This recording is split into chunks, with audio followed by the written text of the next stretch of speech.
Today I'm going to connect some lights to my power supply. I have here a power supply that comes with a power jack. Now the power jack has a black lead and a red lead, and the LEDs, I have my LEDs here, you can see each LED also comes with the same color wires.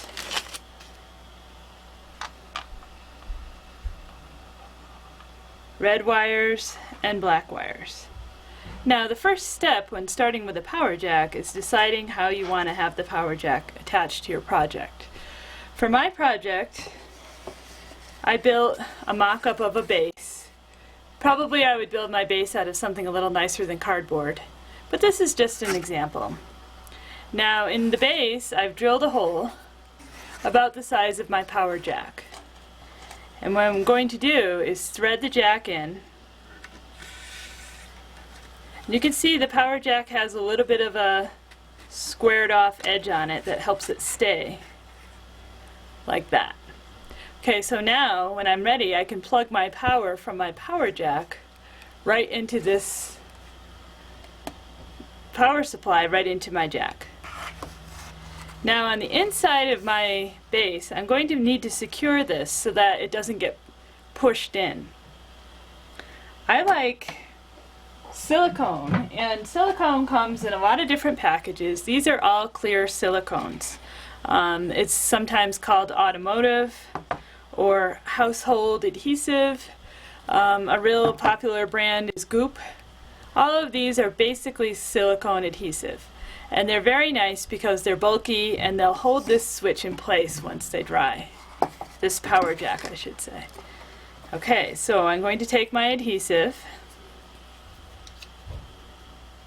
and squirt it around on the inside of my model. I'm going to let the glue dry on my power jack. Now for this project I decided to get an on-off switch. Switches are nice if you want to be able to turn your lights on and off without plugging and unplugging the power jack. So I decided to mount my switch on the top. You can disguise the switch however you want. I'll take one lead from the switch and bring it down underneath to connect to my power jack. The other lead from the switch is going to go to my lights. Now going back to the underside, I'm going to connect my switch to the power jack by twisting the wires. Some people ask, is solder necessary? It's not absolutely necessary, but it is nice. You can think of solder like glue. It'll make sure your joint stays solid over time. So I've added a little bit of solder, and then I'm going to put on my shrink tube.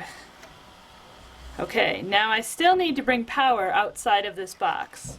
So I'm going to take my red wire and come up through the second hole. So now on the top of my base I have two wires. One from my switch and one from my power jack. These two fine wires need to go into my lighting project.